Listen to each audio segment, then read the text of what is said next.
శాంతి. ఈరోజు మురళీ డేటు 7 మే 2024. బాబా చెప్తున్నారు, మధురమైన పిల్లల్లారా, తండ్రి నుండి శక్తి తీసుకోవాలి అంటే సేవలో లగ్నమై ఉండండి. ఏ పిల్లలైతే తమ సర్వస్వాన్ని త్యాగం చేసి తండ్రి సేవలో ఉంటారో వారే ప్రియంగా అనిపిస్తారు. అలాగే తండ్రి హృదయాన్ని అధిరోహిస్తారు. ఈరోజు మురళిలోని ప్రశ్న, పిల్లలకు స్థిరమైన సంతోషం ఎందుకు ఉండదు? ముఖ్యమైన కారణం ఏమిటి? సమాధానము, స్మృతి చేయునప్పుడు బుద్ధి భ్రమిస్తుంది. బుద్ధి స్థిరంగా లేని కారణంగా సంతోషం కూడా ఉండజాలదు. మాయా తుఫాన్లు దీపాలను కలత చెందిస్తాయి. ఎంతవరకు కర్మలు అకర్మలుగా అవ్వవో అంతవరకు సంతోషం అనేది స్థిరంగా ఉండజాలదు. అందువలన పిల్లలు ఇదే శ్రమ చెయ్యాలి అని బాబా అంటున్నారు. ఓం శాంతి. ఓం శాంతి అన్నప్పుడు చాలా ఉల్లాసముగా మేము ఆత్మలము, శాంతి స్వరూపులము అని అంటారు. అర్థము ఎంతో సులభమైనది. తండ్రి కూడా ఓం శాంతి అని అంటారు, దాదా కూడా ఓం శాంతి అని అంటారు. వారేమో నేను పరమాత్మను అని, ఇతడే నేను ఆత్మను అని అంటారు. మీరందరూ నక్షత్రాలు. మరి నక్షత్రాలన్నిటికీ తండ్రి కూడా కావాలి కదా. సూర్యుడు, చంద్రుడు భాగ్యశాలి నక్షత్రాలు అనే గాయనము కూడా ఉంది. పిల్లలైన మీరు అత్యంత గొప్ప భాగ్యశాలి నక్షత్రాలు. అందులో కూడా నెంబర్ వారీగా ఉన్నారు. రాత్రిపూట చంద్రుడు ఉదయించినప్పుడు కొన్ని నక్షత్రాలు డిమ్ముగా అంటే తక్కువ కాంతితో, మరికొన్ని నక్షత్రాలైతే చాలా ప్రకాశవంతంగా ఉంటాయి. కొన్ని చంద్రునికి చాలా దగ్గరగా ఉంటాయి. నక్షత్రాలు కదా. బాబా అంటున్నారు, మీరు కూడా జ్ఞాన నక్షత్రాలు. భృకుటి మధ్య అద్భుతమైన నక్షత్రం ప్రకాశిస్తుంది. ఈ నక్షత్రాలు అంటే ఆత్మలు చాలా అద్భుతమైనవి అని తండ్రి అంటారు. ఒకటేమో చాలా చిన్న బిందువు, దానిని గురించి ఎవ్వరికీ తెలియదు. ఆత్మయే శరీరంతో పాత్ర చేస్తుంది. ఇది చాలా అద్భుతం కదా. పిల్లలైన మీలో కూడా నెంబర్ వారీగా ఉన్నారు. ఒక్కొక్కరు ఒక్కొక్క విధంగా ఉన్నారు. బాగా ప్రకాశించే నక్షత్రాలను తండ్రి కూర్చుని స్మృతి చేస్తారు. బాగా సేవ చేసేవారికి కరెంటు అంటే శక్తి కూడా లభిస్తూ ఉంటుంది. మీ బ్యాటరీ నిండుతూ ఉంటుంది. తమో ప్రధానము నుండి సతో ప్రధానముగా అయ్యేందుకు నెంబర్ వారీ పురుషార్థం అనుసారముగా సర్చ్ లైట్ లభిస్తుంది. నా కొరకు సర్వస్వము ఎవరైతే త్యాగం చేసి సేవలో లగ్నమై ఉంటారో వారు నాకు చాలా ప్రియమనిపిస్తారు అని బాబా అంటున్నారు. వారు నా హృదయాన్ని కూడా అధిరోహిస్తారు. తండ్రి హృదయాన్ని తీసుకునేవాడు కదా, అంటే దిల్ లేనేవాళ్ళ అందరి యొక్క హృదయాన్ని అయినా తీసుకునేవారు. మరి మన హృదయాన్ని బాబాకు అర్పించాలి కదా. దిల్వాడా మందిరం కూడా ఉంది. ఇప్పుడు ఇది దిల్వాలా లేక హృదయం తీసుకునేవారి మందిరము. ఎవరి హృదయాన్ని తీసుకుంటారు? మీరు ఆ మందిరాన్ని చూశారు కదా. అందులో ప్రజాపిత బ్రహ్మ కూర్చుని ఉన్నారు. తప్పకుండా అతనిలో శివబాబా ప్రవేశించి ఉన్నారు. అంతేకాక ఉపరి భాగంలో స్వర్గస్థాపన కూడా ఉంది అని, క్రింద భాగంలో పిల్లలు తపస్సులో కూర్చుని ఉన్నారని కూడా ఆ మందిరంలో మీరందరూ చూశారు. ఈ మందిరం ఒక చిన్న మోడల్ రూపంలో తయారు చేశారు. కనుక ఎవరు బాగా సేవ చేస్తారో, ఎవరైతే చాలా సహాయకులుగా ఉన్నారో వారి స్మృతి చిహ్నాలు ఉన్నాయి. కావున మహారథులు, అశ్వారోహులు, పదాతి సైన్యం ఉన్నారు కదా. ఈ మందిరం స్మృతి చిహ్నంగా చాలా ఖచ్చితంగా తయారు చేయబడి ఉంది.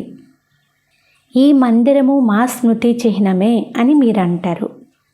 ఇప్పుడు మీకు ప్రకాశం లభించింది.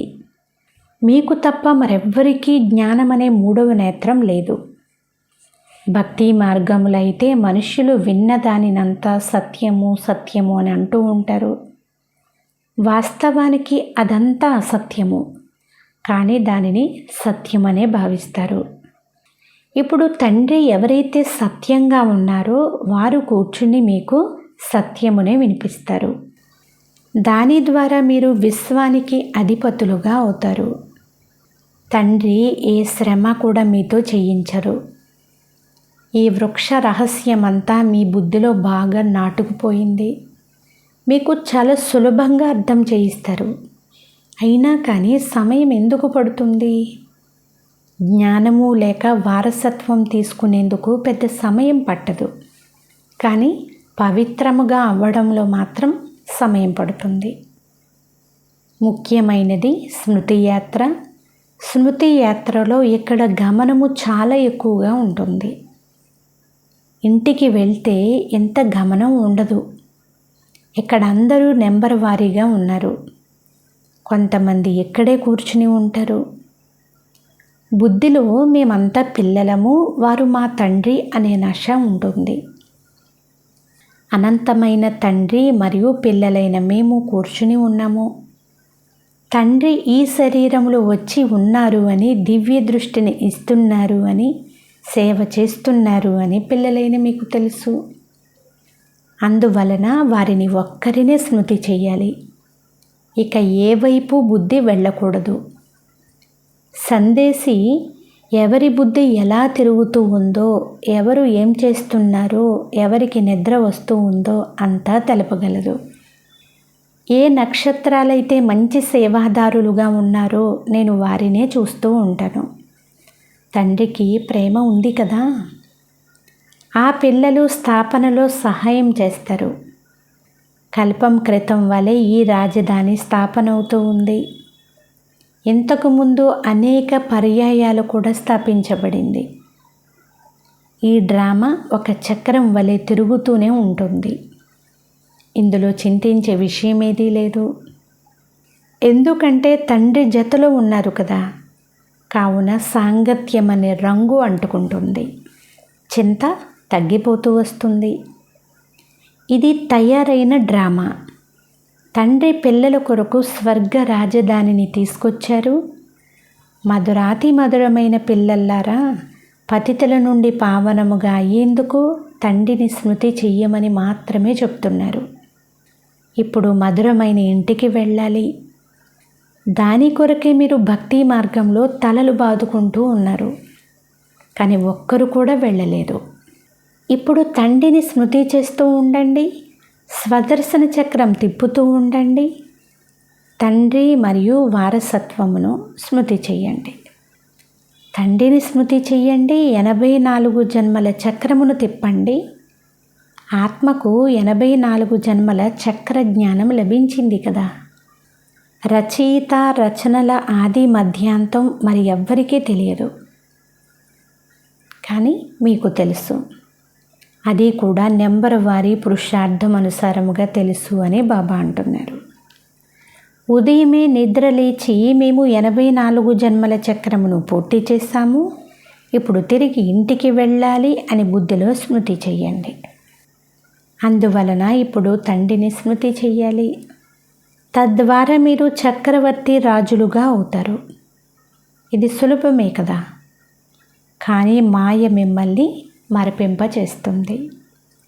మాయా తుఫాన్లు వస్తాయి కదా, అవి దీపాలను కలవరపెడతాయి. మాయ చాలా శక్తివంతమైనది. దానికి పిల్లలను మరపింపచేసే శక్తి ఉంది. సంతోషం స్థిరంగా ఉండదు. మీరు తండ్రిని స్మృతి చేసేందుకు కూర్చుంటారు. అలా కూర్చుంటూనే ఉంటూ బుద్ధి వేరే వేరే వైపులకు కూడా వెళ్ళిపోతూ ఉంటుంది. ఇవన్నీ గుప్తమైన విషయాలు. ఎంత ప్రయత్నించినా స్మృతి చెయ్యలేరు. కొంతమంది బుద్ధి అన్ని వైపులా తిరిగి తిరిగి స్థిరమైపోతుంది. కొంతమంది బుద్ధి వెంటనే స్థిరమైపోతుంది. కొంతమందితో ఎంత తలలు బాదుకున్నా వారి బుద్ధిలో నిలవనే నిలవదు. దీనినే మాయ చేసే యుద్ధము అని అంటారు. కర్మలు అకర్మలుగా చేసుకునేందుకు చాలా శ్రమ చేయాల్సి ఉంటుంది. అక్కడ రావణ రాజ్యమే ఉండదు. కావున కర్మలు వికర్మలుగా కూడా అవ్వవు. వికర్మలు చేయించేందుకు అక్కడ మాయ ఉండనే ఉండదు. ఇది రాముడు మరియు రావణుని ఆట. అర్ధకల్పం రామరాజ్యము, అర్ధకల్పం రావణ రాజ్యము. పగలు మరియు రాత్రి. సంగమయుగంలో కేవలం బ్రాహ్మణులు మాత్రమే ఉంటారు. ఇప్పుడు రాత్రి పూర్తి అయ్యి పగలు ప్రారంభం అవ్వబోతుంది అని బ్రాహ్మణులైన మీకు తెలుసు. ఇదే విషయాన్ని శూద్రులు కొంచెం కూడా అర్థం చేసుకోలేరు అని బాబా అంటున్నారు. మనుషులు చాలా పెద్దగా శబ్దాలు చేస్తూ భక్తి మొదలైన వాటి పాటలు పాడుతూ ఉంటారు. మీరైతే శబ్ద ప్రపంచానికి దూరంగా వెళ్ళాలి. మీరు తండ్రి స్మృతిలో మునిగి తన్మయత్వంలో ఉంటారు. ఆత్మకు జ్ఞానం అనే 3వ నేత్రం లభించింది. ఇప్పుడు తండ్రిని స్మృతి చెయ్యాలి అని ఆత్మ భావిస్తుంది. భక్తి మార్గంలో శివబాబా శివబాబా అంటూ వచ్చారు. శివుని మందిరంలో శివుణ్ణి బాబా అని తప్పకుండా అంటారు. కానీ జ్ఞానము ఏమాత్రం లేదు. ఇప్పుడు మీకు జ్ఞానం లభించింది. వారు శివబాబా, ఇది వారి చిత్రము. వారేమో లింగమనే భావిస్తారు. ఇప్పుడు మీకైతే జ్ఞానం లభించింది. వారు శివలింగానికి అభిషేకం చేస్తారు. అంటే భక్తులు. తండ్రి ఏమో నిరాకారులు, నిరాకారముపై నీరు పోస్తారు. వారు నీటినేం చేసుకుంటారు? సాకారములైతే కనీసం నీటినైనా స్వీకరించేవారు. నిరాకారము పైన పాలు మొదలైన వాటితో అభిషేకం చేస్తారు. మరి వారు ఏం చేసుకుంటారు? మీరు నాపై పోసే పాలు మీరే త్రాగుతారు. నాకు సమర్పించే నైవేద్యం మొదలైనవి కూడా మీరే తింటారు. ఇక్కడైతే నేను మీ సన్ముఖంలో ఉన్నాను కదా. ఇంతకుముందు అప్రత్యక్షంగా చేసేవారు. ఇప్పుడైతే నేరుగా నేను మీ ముందే ఉన్నాను. క్రిందకు వచ్చి పాత్ర చేస్తున్నాను. పిల్లలకు సర్చలైట్ ఇస్తున్నాను. మధువనంలో బాబా వద్దకు తప్పకుండా రావాలి అని పిల్లలు భావిస్తారు. అక్కడ మా బ్యాటరీలు బాగా ఛార్జ్ అవుతాయి. ఇంట్లో అయితే వృత్తి వ్యాపారాలు మొదలైన చిక్కు పనులలో అశాంతియే అశాంతి ఉంటుంది. ఈ సమయంలో ప్రపంచమంతటా అశాంతి వ్యాపించి ఉంది. ఇప్పుడు మనము యోగ బలం ద్వారా శాంతి స్థాపన చేస్తున్నాము అని మీకు తెలుసు. అయితే రాజ్య పదవి చదువు ద్వారా లభిస్తుంది. కల్పం క్రితం కూడా మీరు ఇది విన్నారు. ఇప్పుడు కూడా వింటున్నారు. ఇప్పుడేం జరుగుతుందో మళ్ళీ అదే జరుగుతుంది. ఎంతోమంది పిల్లలు ఆశ్చర్యపడేటట్లు పారిపోయారు అని తండ్రి చెప్తున్నారు. ప్రియుడైన నన్ను ఎంతో బాగా స్మృతి చేసేవారు. ఇప్పుడు నేను వచ్చాను, అయినా నన్ను వదిలి వెళ్ళిపోతున్నారు అని బాబా అంటున్నారు. అంటే మాయ గట్టిగా చెంపదెబ్బ వేస్తుంది. ఈ బాబా అనుభవం కలవారు కదా. బాబాకు తన చరిత్ర అంతా జ్ఞాపకం ఉంది. తలపై టోపీ పెట్టుకొని చెప్పులు లేకుండా పరిగెత్తేవాడు. ముస్లింలు కూడా చాలా ప్రేమించేవారు, చాలా గౌరవించేవారు. మాస్టర్ గారి అబ్బాయి వచ్చాడు అంటే గురువు గారి అబ్బాయి వచ్చినట్లే భావించేవారు. సజ్జ రొట్టెలు తినిపించేవారు. ఇక్కడ కూడా బాబా 15 రోజులు సజ్జ రొట్టె మజ్జిగ తీసుకునే ప్రోగ్రాం ఇచ్చారు. ఇంకేమీ తయారయ్యేది కాదు. జబ్బు చేసిన వారికి కూడా ఇదే తినిపించేవారు. ఎవ్వరికీ ఏమీ జరగలేదు. జబ్బుగా ఉండేవారు కూడా కోలుకుని ఆరోగ్యవంతులుగా అయ్యారు. ఆసక్తి తొలగిపోయిందా లేదా అని గమనించేవారు. ఇదే ఉండాలి, ఇది ఉండరాదు అనే భావం కూడా తొలగిపోయింది. కోరికను దాస్యత్వము అని అంటారు. యాచించుట కంటే మరణించుట మేలు అని ఇక్కడ తండ్రి చెప్తున్నారు. పిల్లలకు ఏమి ఇవ్వాలో తండ్రికి తెలుసు. ఏమి ఇవ్వాల్సి ఉంటుందో అది వారే స్వయంగా ఇస్తారు. ఇదంతా కూడా తయారైన డ్రామా. తండ్రిని తండ్రిగానే కాక కొడుకుగా కూడా భావించేవారు చేతులు ఎత్తండి అని బాబా అంటున్నారు. అప్పుడు అందరూ చేతులెత్తరు. చేతులేమో వెంటనే ఎత్తేస్తారు. లక్ష్మీనారాయణలుగా ఎవరు అవుతారు అని బాబా అడిగితే చేతులు ఎలా ఎత్తుతారో అలాగే దీనికి కూడా చేతులు ఎత్తేస్తారు. ఈ పారలౌకిక పుత్రుని కూడా తప్పకుండా కలుపుకుంటారు. ఇతడు తల్లిదండ్రులకు చాలా సేవ చేస్తారు. 21 జన్మలకు వారసత్వమును ఇస్తారు. తండ్రి వానప్రస్థంలోకి వెళ్ళినప్పుడు తండ్రిని సంభాళించడం పిల్లల కర్తవ్యము. వారు సన్యాసుల వలె అవుతారు. ఈ బ్రహ్మ బాబాకి కూడా లౌకిక తండ్రి ఉండేవారు.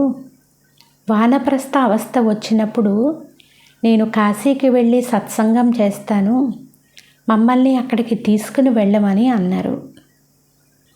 మీరు ప్రజాపిత బ్రహ్మ కుమారి కుమారులైన బ్రాహ్మణులు. ప్రజాపిత బ్రహ్మ తాత ముత్తాతలకు తాత, గ్రేట్ గ్రేట్ గ్రాండ్ ఫాదర్. మనుష్య సృష్టి వృక్షానికి మొట్టమొదటి ఆకు. కానీ ఇతన్ని జ్ఞానసాగరులు అని అనరు. బ్రహ్మ విష్ణు శంకరులు కూడా జ్ఞానసాగరులు కారు. శివబాబా అనంతమైన తండ్రి, వారి ద్వారా వారసత్వం లభించాలి కదా. వారు నిరాకార పరంపిత పరమాత్మ. వారు ఎప్పుడు ఎలా వచ్చారో తెలియదు, కానీ వారి జయంతిని ఆచరిస్తారు. ఇది ఎవ్వరికీ తెలియదు. వీరు గర్భంలో ప్రవేశించరు. నేను ఇతనిలో ప్రవేశం చేస్తాను. అనేక జన్మల అంతిమ జన్మలో అది కూడా వానప్రస్థ అవస్థలో ప్రవేశిస్తానని తండ్రి అర్థం చేస్తున్నారు. మనుషులు సన్యసించినప్పుడు అది వారి వానప్రస్థ అవస్థ అని అంటారు. ఇప్పుడు తండ్రి చెప్తున్నారు, పిల్లలు మీరు పూర్తిగా 84 జన్మలు తీసుకున్నారు. ఇది అనేక జన్మల అంతిమ జన్మ.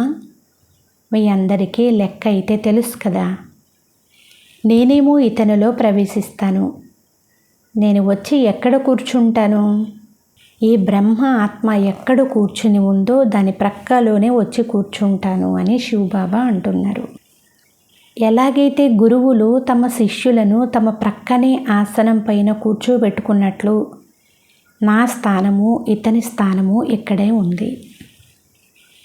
ఓ ఆత్మల్లారా, నన్ను ఒక్కరినే స్మృతి చేస్తే పాపాలు వినాశనం అవుతాయని నేను చెప్తున్నాను. మనుష్యుల నుండి దేవతలుగా తయారవ్వాలి కదా. ఇది రాజయోగము. నూతన ప్రపంచం కొరకు రాజయోగం తప్పకుండా కావాలి. ఆది సనాతన దేవి దేవత ధర్మానికి పునాది వేసేందుకు వచ్చాను అని తండ్రి చెప్తున్నారు. గురువులు అనేక మంది ఉన్నారు. సద్గురువు మాత్రం ఒకే ఒక్కరు ఉన్నారు. వారే సత్యమైన వారు, మిగిలిన వారంతా అసత్యమైన వారే. మొదటిది రుద్రమాల, రెండవది వైజయంతిమాల. దీనినే విష్ణుమాల అని కూడా అంటారు. ఇదంతా మీకు తెలుసు. వైజయంతి మాల కొరకే మీరు పురుషార్థం చేస్తున్నారు. తండ్రిని స్మృతి చేస్తే మాలలోని పూసలుగా అవుతారు. ఆ మాలనే మీరు భక్తి మార్గంలో స్మరిస్తారు. అయితే ఆ మాల ఎవరిదో తెలియదు. ఉపరి భాగంలో ఉండే పుష్పము ఎవరో, ఆ తరువాత ఉండే మేరు పూస ఎవరిదో, పూసలు ఎవరో ఏమీ తెలియదు. ఎవరి మాలను త్రిప్పుతున్నారో దానిని గురించి ఏమాత్రం తెలియదు. ఊరకే రామ రామ అంటూ మాల త్రిప్పుతూ ఉంటారు. రామ రామ అన్నందువలన అందరూ రాములే రాములు అని భావిస్తారు. సర్వవ్యాపి అనే అంధకారపు మాట దీని ద్వారానే వెలువడింది. అసలు మాల యొక్క అర్థమే తెలియదు. కొందరు 100 సార్లు తిప్పమని అంటారు. ఇన్ని మాలలు తిప్పండి అంటారు. తండ్రి అనుభవం కలవారు కదా. 12 మంది గురువులు ఉండేవారు. 12 మంది అనుభవాలను తీసుకున్నారు. తమ గురువులన్న ఇతరుల వద్దకు కూడా వెళ్ళేవారు కూడా ఉంటారు. ఏదో ఒక అనుభవం లభించాలని వెళ్తారు. మాలలు మొదలైనవి త్రిప్పుతూ ఉంటారు. ఇది పూర్తిగా మూఢనమ్మకం. మాల తిప్పడం పూర్తి చేసి పుష్పాన్ని కళ్ళకద్దుకుని నమస్కరిస్తారు. శివబాబా పుష్పము కదా. మాలలోని పూసలు అనగా అనన్యమైన పిల్లలైన మీరే. తర్వాత మిమ్మల్ని స్మరిస్తారు. వారికి దీనిని గురించి ఏమాత్రం తెలియదు. వారిలో కొంతమంది రామ రామ అని అంటారు. కొంతమంది కృష్ణ కృష్ణ అంటూ కృష్ణుణ్ణి స్మృతి చేస్తారు. కానీ అర్థము కొంచెం కూడా తెలియదు. శ్రీకృష్ణ శరణం అని అంటారు. అతడేమో సత్యయుగ రాకుమారుడు. అతడి శరణు ఎలా దొరుకుతుంది? తండ్రి శరణునే తీసుకుంటారు. మీరే పూజ్యులుగా మళ్ళీ మీరే పూజారులుగా అవుతారు. 84 జన్మలు తీసుకుని పతితులుగా అయ్యారు. కావున శివబాబాను, ఓ పుష్పమా, మమ్మల్ని కూడా మీ సమానంగా తయారు చెయ్యండి అని ప్రార్థిస్తారు. అచ్చా, మధురాతి మధురమైన అపరూపమైన పిల్లలకు మాతాపిత బాబ్దాదాల ప్రియ స్మృతులు మరియు గుడ్ మార్నింగ్. ఆత్మిక పిల్లలకు ఆత్మిక తండ్రి నమస్తే. ఆత్మీయ తండ్రికి ఆత్మీయ పిల్లల యొక్క ప్రియ స్మృతులు గుడ్ మార్నింగ్. నమస్తే నమస్తే నమస్తే. ధారణ కొరకు ముఖ్య సారము. ఫస్ట్ పాయింట్, ఏ విధమైన కోరికలు ఉండకూడదు. ఆసక్తిని సమాప్తం చేసేయాలి. బాబా ఏది తినిపిస్తారో అదే తింటాము. యాచించడం కంటే మరణించడం మేలు అని మీకు ఆదేశం కూడా ఉంది.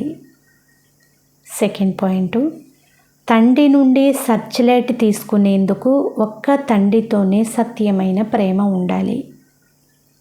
వారు తండ్రి, మనం వారి పిల్లలము అనే నష బుద్ధిలో ఉండాలి.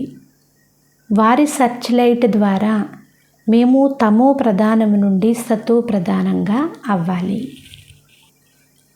ఈరోజు వరదానము, దయా భావన ద్వారా నిమిత్త భావంతో సేవ చేసే సర్వ ఆకర్షణ ముక్తు భవ. వర్తమాన సమయంలో ఆత్మలందరూ అలసిపోయి నిరాశ చెంది దయ చూపించండి అని వేడుకుంటూ ఉన్నారు. కనుక దాత పిల్లలైన మీరు మీ సోదర సోదరీలపైన దయాహృదయులుగా అవ్వండి. ఎవరు ఎంత చెడ్డవారిగా ఉన్నా వారి పట్ల కూడా దయా భావన ఉంటే ఎప్పుడూ గుణ, ఈర్ష లేక క్రోధ భావనలనేవి ఉత్పన్నం కానే కావు. దయాభావన సహజంగానే నిమిత్త భావాన్ని ఉత్పన్నం చేస్తుంది. ఆకర్షణ ద్వారా దయ కాదు, కానీ సత్యమైన దయ ఆకర్షణ ముక్తులుగా చేసేస్తుంది. ఎందుకంటే వారిలో దేహభావం అనేది ఉండదు. స్లోగన్, ఇతరులకు సహయోగం ఇవ్వడమే సొంత ఖాతాలను జమ చేసుకోవడం అవుతుంది. అచ్చా, ఓం శాంతి.